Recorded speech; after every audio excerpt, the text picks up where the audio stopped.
दोस्तों, हम सभी को पता है कि धोखा देना गलत है, किसी को कष्ट पहुंचाना गलत है, पीड़ा पहुंचाना, झूठ बोलना, यह सब गलत है।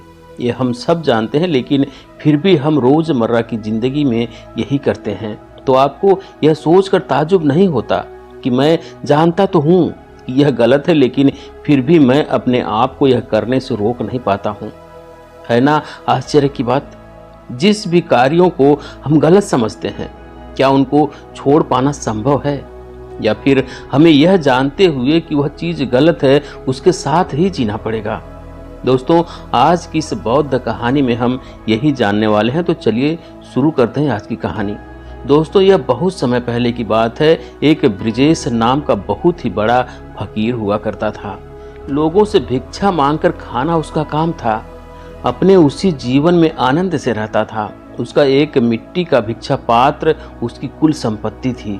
इसके अलावा उसके पास कुछ भी नहीं था। एक बार वह एक गांव में भिक्षा मांगने के लिए गया तो वहां पर एक सेठ ने उसे देखा और उससे कहा कि आपके हाथ में यह मिट्टी का भिक्षा पात्र अच्छा नहीं लगता, इसकी जगह मैं आपको सोने का भिक्षा पात्र भेंट करता हूँ। अब कोई साधारण साधु होता तो वह तो यही कहता कि हम सोना छुएं। हम और सोना, हमें अभद्र थोड़ी होना है। साधु और सोने का क्या मेल? यह सब अज्ञानी के लक्षण होते हैं। लेकिन जो ज्ञानी होता है वह यह जानता है कि मिट्टी के भिक्षा पात्र में और सोने के भिक्षा पात्र में कुछ अंतर नहीं है। ब्रिजेश ने भी यही कहा कि भाई, हमें तो भीख मांगकर खाना है। अगर तुम्हें सोने का भिक्षा पात्र देने से सुख मिलता है तो चलो, हम तो वही ले लेंगे। उस सेठ ने ब्रिजेश को रत्नों से जड़ित भिक्षा पात्र भेंट कर दिया। भिक्षा पात्र लेने के बाद ब्रिजेश ने उस सेठ से कहा कि मेरे मिट्टी के भिक्षा पात्र को अपने पास ही रखना, क्योंकि मुझे इसकी बहुत जल्द जरूरत पड़ेगी। इस पर सेठ ने पूछा कि मैंने तो आपको सोने का भिक्षा पात्र दे दिया, अब इस मिट्टी के भिक्षा पात्र की क्या जरूरत रह जाएगी? तब ब्रिजेश ने कहा कि यह सोने का भिक्षा पात्र ज्यादा दिन तक मेरे पास नहीं रह सकेगा, क्योंकि कोई ना कोई चोर तो इसे चोरी कर ही लेगा, और तब मुझे अपने इस मिट्टी के भिक्षा पात्र की जरूरत पड़ेगी। यह कहकर ब्रिजेश उस गांव से भिक्षा मांगकर वहां से दूर अपने उसी खंडहर की तरफ जाने लगा जहां पर वह ठहरा हुआ था। तभी उस गांव के एक बड़े चोर ने ब्रिजेश के हाथ में उस सोने का भिक्षा पात्र देखा और उसके मन में ख्याल आया कि इस साधु के पास यह सोने का भिक्षा पात्र कहां से आया, और उसने उस साधु का पीछा करना शुरू कर दिया। ब्रिजेश को भी उसके कदमों का आभास हो गया था कि कोई ना कोई चोर मेरा पीछा कर रहा है, लेकिन वह बिना कुछ बोले अपने उसी खंडहर में पहुंच जाता है जहां पर वह ठहरा हुआ था। अब ब्रिजेश अंदर खंडहर में बैठा हुआ है और चोर बाहर उसका इंतजार कर रहा है कि यह कब सोए और कब मैं यह भिक्षा पात्र चुरा लूं। गर्मी की दोपहर का वक्त था। सूरज अपने चरम पर चमक रहा था। ब्रिजेश ने सोचा कि जब उस चोर को यह चुराना ही है तो क्यों उसे अपने सोने तक का इंतजार करा रहा हूं। वह बेचारा तब तक धूप में बैठा रहेगा, क्यों उसे धूप में बिठाने का मैं पाप लूं, और जब थोड़ी देर बाद चोरी होना ही है तो क्यों न मैं उसे खुद ही भेंट कर दूं। इससे दान का पुण्य भी मिल जाएगा। यह सोचकर ब्रिजेश ने अपना वह सोने का भिक्षा पात्र बाहर फेंक दिया। यह देखकर वह चोर आश्चर्यचकित हो गया। आश्चर्यचकित तो वह पहले ही था कि इस साधु के पास यह सोने का भिक्षा पात्र कहां से आया, लेकिन यह देखकर वह और ज्यादा आश्चर्यचकित हो गया कि उसने वह सोने का भिक्षा पात्र बाहर फेंक दिया था। उस चोर ने सोचा कि जिसे पाने के लिए मैं इतना तड़प रहा हूं, उसके लिए वह चीज कोई मूल्य नहीं रखती। अगर मैं इसको पा भी लूंगा, इस भिक्षा पात्र को ले भी लूंगा, तो इसमें हासिल करने जैसा क्या रह जाएगा। कुछ देर इसी तरह सोच विचार करने के बाद उस चोर ने उस फकीर को आवाज लगाकर पूछा कि हे गुरुवर, क्या मैं 2 क्षण आपसे मिलने के लिए अंदर आ सकता हूँ? तब ब्रिजेश ने कहा कि हाँ, मैंने इसीलिए वह भिक्षा पात्र बाहर फेंका है ताकि तुम अंदर आ सको। आ जाओ। अंदर आने के बाद वह चोर उस फकीर से पूछता है कि हे गुरुवर, मैं भी अपने जीवन में सत्य की प्राप्ति करना चाहता हूँ। मैं भी चाहता हूँ कि मैं भी आपकी तरह आनंद से परिपूर्ण हो जाऊं और उस परम सत्य की खोज कर लूं। लेकिन मैं कई साधु महात्माओं के पास गया, उन्होंने कहा कि पहले तुम्हें चोरी छोड़नी होगी। लेकिन मैं आपसे भी पूछता हूँ, क्या मेरे जैसे आदमी के लिए सत्य को प्राप्त करने की कोई संभावना है? फकीर कहता है कि पहले तो तुम सुन लो कि तुम किसी भी साधु संत से नहीं मिले। साधु संत को क्या मतलब कि तुम क्या करते हो?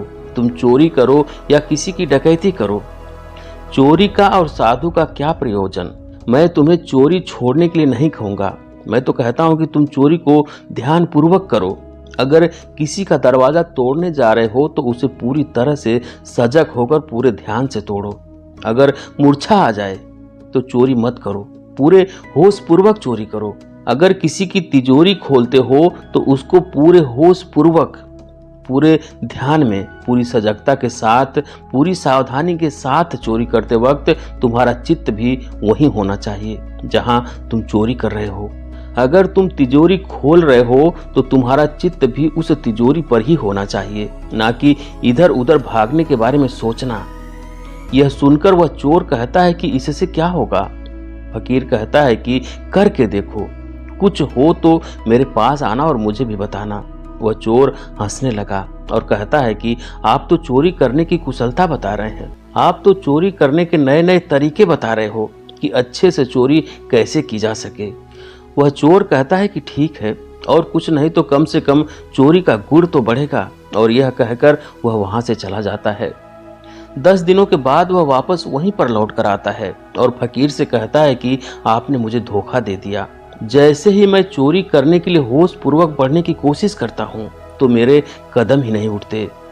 जैसे तैसे करके मैं कल एक सेठ के घर में डाका डालने के लिए घुस गया, तिजोरी भी खोल ली थी, लेकिन उस वक्त तक मैं मूर्छा में था। लेकिन जैसे ही मैंने तिजोरी खोली तो मुझे याद आ गया कि मुझे तो चोरी पूरे होश पूर्वक करनी है। और जैसे ही मैं होश में भरा, वह सारी संपत्ति मेरे सामने रखी थी, लेकिन मैं उसे उठा ही नहीं पाया। घर के सारे लोग सो रहे थे लेकिन मैं जाग गया था। तब मैंने जाना कि दूसरों के सोने से चोरी नहीं हो रही थी, मेरे सोने से चोरी हो रही थी।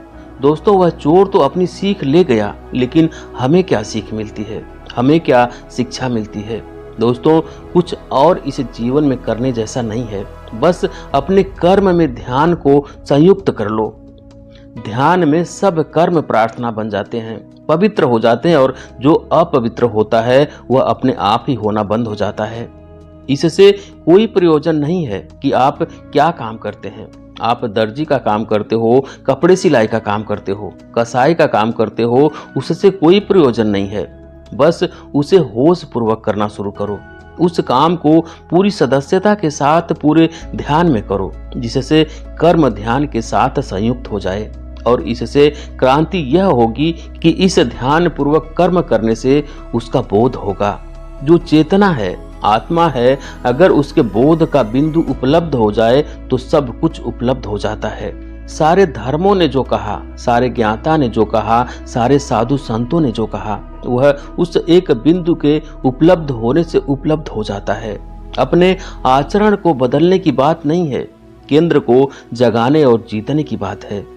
आचरण को बदलना सिर्फ ऊपरी बदलाव होता है और वह कभी भी परमानेंट नहीं होता। आचरण का सवाल नहीं है, अंतःकरण को बदलने का सवाल है। भीतर से बदलाव जरूरी है, और भीतर से बदलाव तभी होगा जब आप काम को होश पूर्वक करना शुरू करेंगे, और जब आपको उसका बोध होगा, जो चेतना है, जिसे हम आत्मा कहते हैं। तब आपको पता चलेगा कि जो चैतन्य है उसकी कोई मृत्यु नहीं है, वही शाश्वत है। तो दोस्तों, ये थी आज की कहानी। आपको कैसी लगी कमेंट करके जरूर बताएं। वीडियो को लाइक करें, शेयर करें, और चैनल पर अभी तक नए हैं, चैनल को सब्सक्राइब नहीं किए तो प्लीज़ चैनल को सब्सक्राइब करें। बेल आइकन भी प्रेस कर लें ताकि आने वाली सभी वीडियो का नोटिफिकेशन सबसे पहले आपको मिले। वीडियो देखने के लिए बहुत बहुत धन्यवाद।